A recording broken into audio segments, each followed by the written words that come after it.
Welcome to the Thriving Mother podcast. Today we're going to be talking about how to create a scripture memory box for your family. This is something that we use at our kitchen table every single morning as we are eating breakfast together as a way to remember scriptures, memorize scriptures, and go through every scripture that we've memorized every month. And so it is something that all of my kids love. We do it together, and it is something that is really deepening my kids' relationships with the scriptures, and they are now independently finding scriptures on their own to bring to the table for us to make songs about so that we can learn them together. So I'm jumping ahead of myself. Let's go ahead and get ready to dive into this week's episode. But first, I want to invite you to check out thrivingandmotherhoodpodcast.com/vision to create your vision for the year. Doesn't matter that we're a few months in. Creating your vision for the year is going to help you figure out what matters most to you. There's no point in doing a scripture memory box every day unless it fits into your greater why of what you are trying to create for your family, for your life, to build a good life that feels good and right to you. So check that out at thrivingandmotherhoodpodcast.com/vision. Now, I am excited to introduce you to our family's scripture memory box. Now, the way that this works is that I got this idea from Charlotte Mason, Simply Charlotte Mason, actually, as a way to memorize our scriptures in an organized way. So this is something years ago, when I had my oldest was only 2. She's almost 10 now. I was just reflecting on when I was a kid, I had a few scriptures that I had memorized by song. There were little tunes that went with them. And those were the scriptures that I actually still remember to this day. And I remember memorizing loads of things as a kid or even in middle school and high school, and it's all gone for the most part, pretty much gone.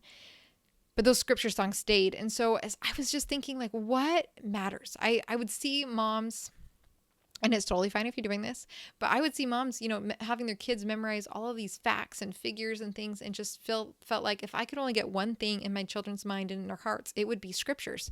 Those are the things that I really want to stick with them. And for me, the way that they stuck was by adding songs to them. So when my oldest was 2 years old, we created our very first scripture song. And we, every few months, would come up with another one. If I would come across a scripture that I felt like spoke truth and would help them, we would make a little tune for it and add it to our collection. So for example, one of the earliest ones that we memorized was "Ask and it shall be given unto you, seek and ye shall find, knock and it shall be opened unto you, Matthew 7:7. Okay, and we make up these little hand signals, and all of my kids from the oldest down to the 2-year-old does the hand signals and sings along, and it's really fun. Well, it kind of got unwieldy because I would, I typed up all my scriptures and kind of designed them, and we'd put them on the wall, but it just became incredibly unorganized very quickly. And I felt like we were forgetting some, we were not returning to them. So after many years of this situation, this is when I came across Simply Charlotte Mason's idea to do a scripture memory box. Now they have options to buy this beautiful $60 wood box, and that's really cool. But I'm again in a season where we want to maximize our dollars to do the most good. And so I headed to my favorite place where I am trying to experiment with a new organizational idea, which is the dollar store, for just a few dollars, and got this box. And you know what? The lid doesn't even close all the way, but that's okay. It has so far, we've averted disaster, and we've been using it for over a year. So it's been a dollar well spent. So what you need to set up your box is a whole bunch of 3x5 cards and a pen. You can print things out, you can make them pretty. This is, however, not sustainable for me. So this is what I do.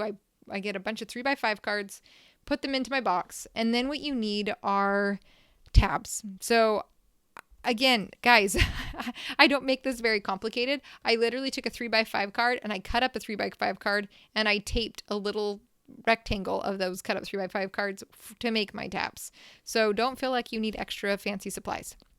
So first you need a daily tab. That's the scripture that you're going to be currently memorizing on and working and singing every single day.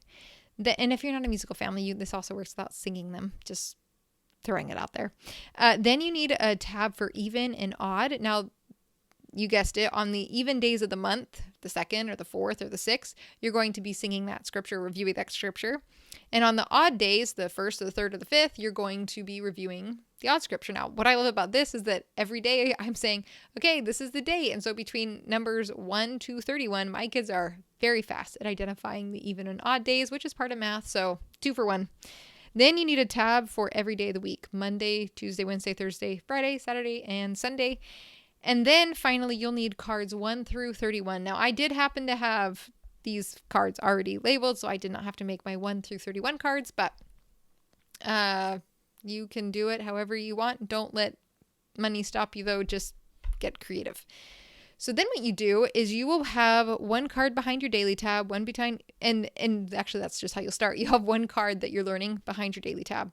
And then every single day of, as you memorize scriptures, you will then slide back all of your card one tab. So at first you'll just be doing a daily card. Then you'll be doing a daily and an even card. Then you'll be a daily and even and odd. Then it'll be daily, even, odd, and Sunday. And then daily, even, odd, Sunday, and Monday.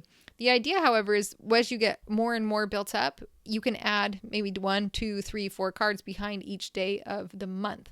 But typically, like for us, the most we ever sing, actually we sing more than we need to because we love our songs and the kids all have their favorites, but we really sing like 4 songs a day based on this system: daily, an even and or odd, day of the week, day of the month.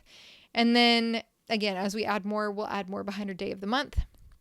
And we'll sing longer, but it takes like 2 minutes. And every single month we have gone through every scripture that we've ever memorized.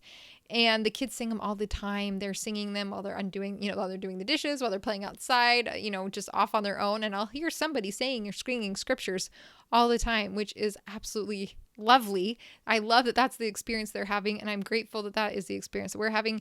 Now, our family's been working on a project recording our scripture songs to share with you. So if you're interested in that, there's a link in the description in the show notes where you can go purchase our file of scripture songs. If your family maybe doesn't want to make up their own, you can start with ours. We are starting with biblical scriptures, Old Testament and New Testament. Our family also has, reads the Book of Mormon as well. So we'll have some of those, but they'll be separate files so you can get them however you'd like. But again, thank you for taking a tour of our scripture memory box with us. I would love to hear how it goes for you, if that's something that you're trying, or if you have another system that works well for you, that would be great as well to hear about. Again, I would invite you, if you're trying to create this vision and figure out what kind of life, what kind of mom you want to have, what kind of mom you want to be, what kind of life you want to create for yourself, check out thrivingInMotherhoodPodcast.com/vision to help you get an idea about what matters most to you. I hope you have a wonderful day, and I will see you next week.